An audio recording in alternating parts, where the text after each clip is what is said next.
In the name of the Father, the Son, the Holy Ghost. Amen. Come, Holy Ghost.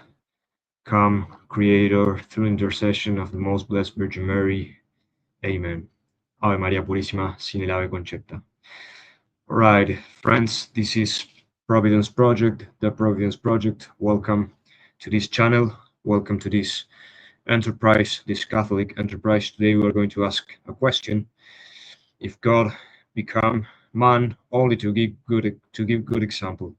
That is what many people think, that God became man, only to give good example. Many Catholics tend to think that. So we're going to ask that question. Did he come only to give good example? Okay. St. Thomas Aquinas says, he teaches in his Summa Theologiae, that Jesus came to this world to give good example. That is true. But he doesn't teach, Aquinas doesn't teach that he came only to give good example. He teaches nine other reasons why he came. All right. So we're going to see that. All right. So we are in the Summa Theologiae. We're in the third part. First question about the fitness of the incarnation, about the fitness, if it is fitting for God to become incarnate. So the second article asks whether it was necessary for the restoration of the human race that the Word of God should become incarnate. Right, let's see. St. Thomas puts some objections to this. Then he puts a quote of our authority. He says, what frees the human race from perdition is necessary for the salvation of man. Again, what frees the human race from perdition is necessary for the salvation of man. Now, the mystery of incarnation is such. The mystery of incarnation frees human race from perdition, so it is necessary for salvation. According to John 3:16, God so loved the world as to give his only begotten Son, that whosoever believeth in him may not perish, but may have life everlasting.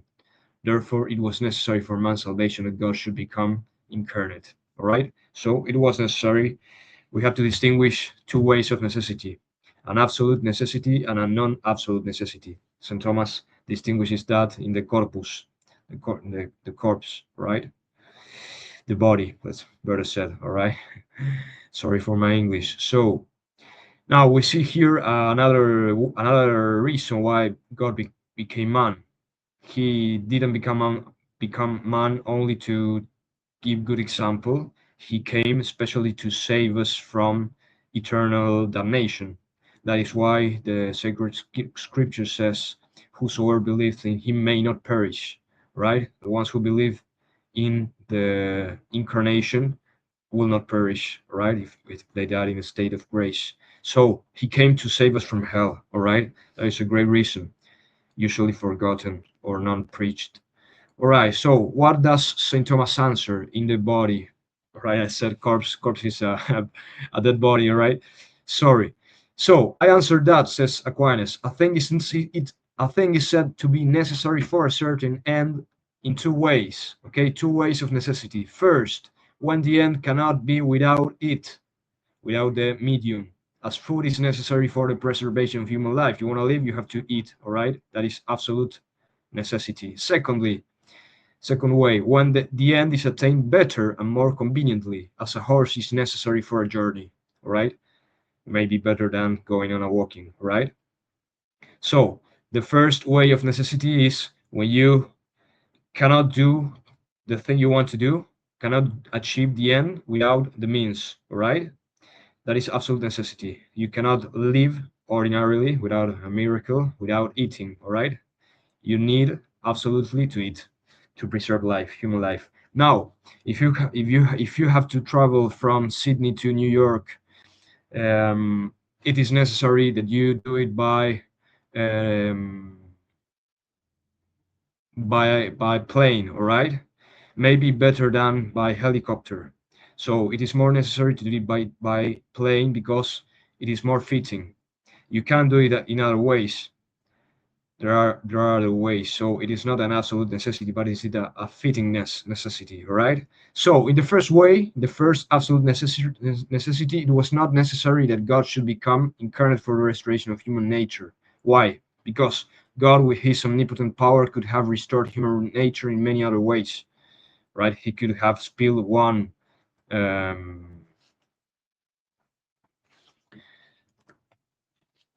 drop of blood, as St. Thomas says in the Adoro Te Devote, right? One drop of blood, he could have saved us. But he did want to save us, spilling a lot of blood, all right? Dying in the cross. So he is omnipotent, he can restore us in many other ways. But in the second way, in the fittingness and the necessity, it was necessary that God should become incarnate for the restoration of human nature, says St. Thomas. Hence, St. Augustine says in the Trinitate 12:10, we shall also show that other ways were not wanting to God, to whose power all things are equally subject, but that there was not a more fitting way of feeling our misery, right? End quote. So there was not a more fitting way of healing our misery than becoming incarnate. All right. Now, this may be viewed, says St. Thomas, with respect to our furtherance in good. With respect to our furtherance in good. First, with regard to faith. First reason why it is fitting that God became flesh.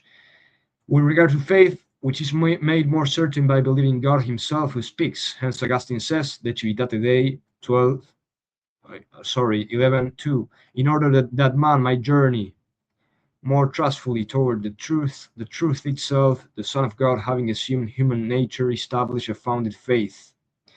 So we have seen him, all right? The apostles have seen him. We believe in their preaching, all right? So he gives us a better faith, all right? Secondly, with regard to hope, which is thereby greatly strengthened. He strengthens our hope. Hence, Augustine says, the Trinitate 13, nothing was so necessary for raising our hope as to show us how deeply God loved us, and what could afford us a stronger proof of this than that the Son of God should become a partner with us of human nature. End quote. Thirdly, with regard to charity, which is greatly enkindled by this, all right, the incarnation enkindles charity. Hence, Augustine says, the Catechendi Prudibus. Fourth, what greater cause is there of the Lord's coming than to show God's love for us? And he afterwards adds, if we have been slow to love, at least let us hasten to love in return. End quote. Fourthly, says Aquinas, with regard to well-doing, in which he set us an example. This is the thing. Now, people seem to only rescue this option, right? So Jesus is not only a good person, right? He's a great person. He's the second person of the Trinity, but he's not only a good person. He's amazing. He's perfect, all right? And he's satisfied for our sins. He saved us from hell, all right? So, fourthly, with regard to well-doing, in which he set us an example. Hence, Augustine says in a sermon, man who might be seen was not to be followed, but God was to be followed who could not be seen. And therefore God was made man, that he who might be seen by man and whom man might follow might be shown to man. End quote. Fifthly, with regard to the full participation of the divinity, this is the most sublime reason, in my opinion. The participation of the divinity, which is the true bliss of man and the end of human life, says Aquinas, and this is bestowed upon us by Christ's humanity. For Augustine says in a sermon, God was made man that man might be made God, right? God was made man that man might be made God, might participate in the nature of God, all right? In the divinity of God, in participation, as St. Peter says. So this is the positive these are the positive reasons, all right? So we have now 5 positive negative reasons. St. Thomas doesn't say this way, but he says, so also was this useful, the incarnation, for our withdrawal from evil. So the first 5 points for our promotion in good, the further 5 points for a withdrawal from evil. First, because man is taught by it not to prefer the devil to himself, nor to honor him who is the author of sin. Hence Augustine says, De Trinitate 13:17, since human nature is so united to God as to become one person, let not these proud spirits, the demons, dare to prefer themselves to man because they have no bodies. All right, so we have to prefer humanity rather than demons. All right, that is obvious.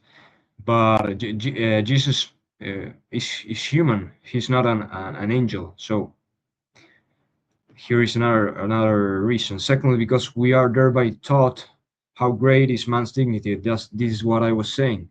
Lest we should sully it with sin. Hence, Augustine says in De Vera Religione 16, God has proved to us how high a place human nature holds amongst creatures, inasmuch as he appeared to man as true man. Okay, this is amazing because the angelic nature is better, it's more sublime than the human nature, but God decided to become human, not an angel. That is a reason, according to some mystics, I don't remember whom now. I think blessed Anne Catherine Emmerich. She said, I think, that the demons rebelled against God because they saw it was revealed to them that God would become man, and uh, they couldn't accept that. All right. So our human nature is very worthy. So we have to take care of it. And Pope Leo says in a sermon on the Nativity 21, learn, O Christian, thy worth, and being made a partner of the divine nature, refuse to return by evil deeds to your former worthlessness. End quote. Thirdly, because in order to do away with man's presumption, the grace of God is commended in Jesus Christ, though no merit of ours went before, says Augustine, De Trinitate 13:17. Fourthly, because man's pride, says Augustine, which is the greatest stumbling block to our clinging to God, can be convinced and cured by humility so great. Augustine says in the same place. Fifthly, in order to free man from the thraldom of sin, which, as Augustine says, ought to be done in such a way that the devil should be overcome by the justice of the man Jesus Christ. And this was done by Christ satisfying for us. All right, so Christ came to triumph over hell and over Satan, over the demons. Okay, he's not only a kind person, all right? He's the king, the king of kings, all right? So, no, now, says Aquinas, a mere man could not have satisfied for the whole human race. God became man, I say, to justify man. A mere man, says Aquinas, could not have satisfied for the whole human race, and God was not bound to satisfy. He was not obliged to satisfy. Hence, it behooved Jesus Christ to be both God and man. Hence, Pope Leo says in the same sermon, weakness is assumed by strength, lowliness by majesty, mortality by eternity, in order that one and the same mediator of God and man might die in one and rise in the other. Jesus Christ dies in his humanity, and he rises from death due to his divinity. For this was our fitting remedy, says Leo. Unless he was God, he would not have brought a remedy, and unless he was man, he would not have set an example. So if you say that Jesus is only a man, there is no salvation. And if you say that Jesus is only God, there is no salvation either. All right. And St. Thomas finishes saying something mischievous, maybe even to angels. He says, and there are very many other advantages which accrued above man's apprehension, and maybe also above angelic apprehension.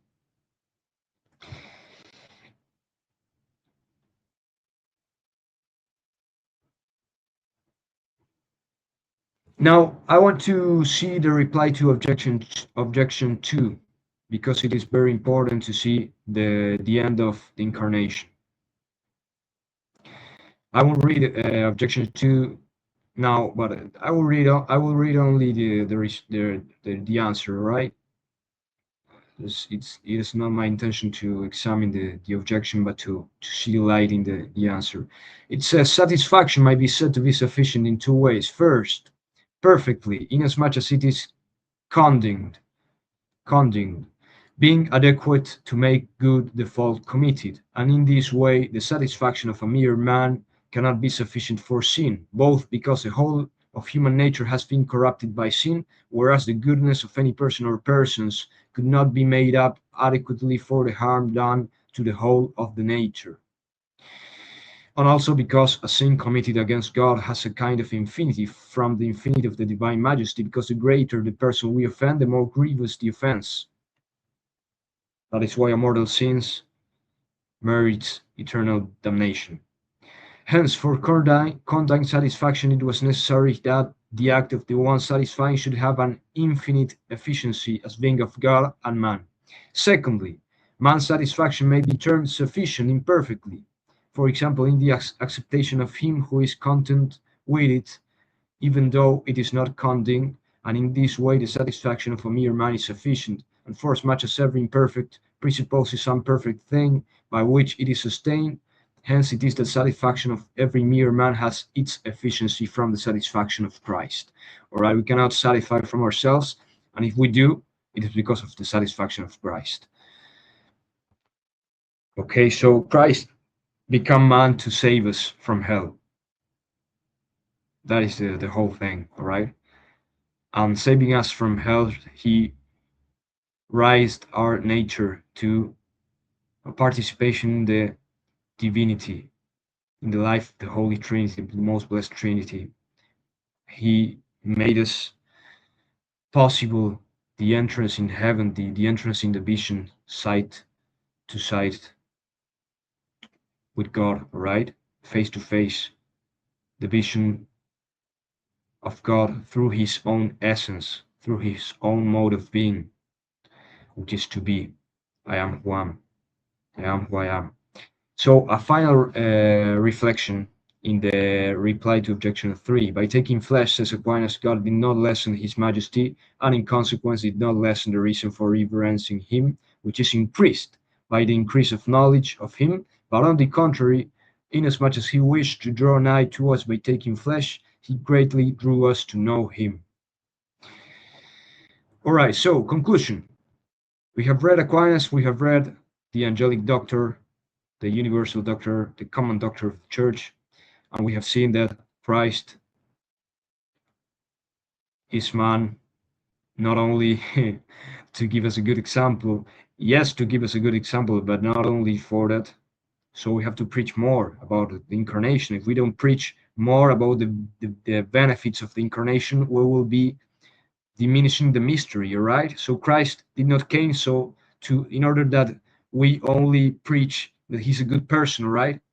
He's a great person. He's the second person of the Trinity, but he's also God. He's also the Savior from hell, right? We owe him eternal life. So that is the gospel, right? The good news, the evangelium, right? So we have to preach this, all right? So that is all. Thanks for watching. Please share this video if you liked it. Comment, give a like, subscribe to this channel, and glory be to God. Glory be to the Father, to the Son, to the Holy Ghost, as it was in the beginning, is now, and ever shall be, world without end. Amen. Saint Thomas Aquinas, pray for us. Our Lady, Mother of the Redeemer, pray for us. In the name of the Father, the Son, the Holy Spirit. Amen.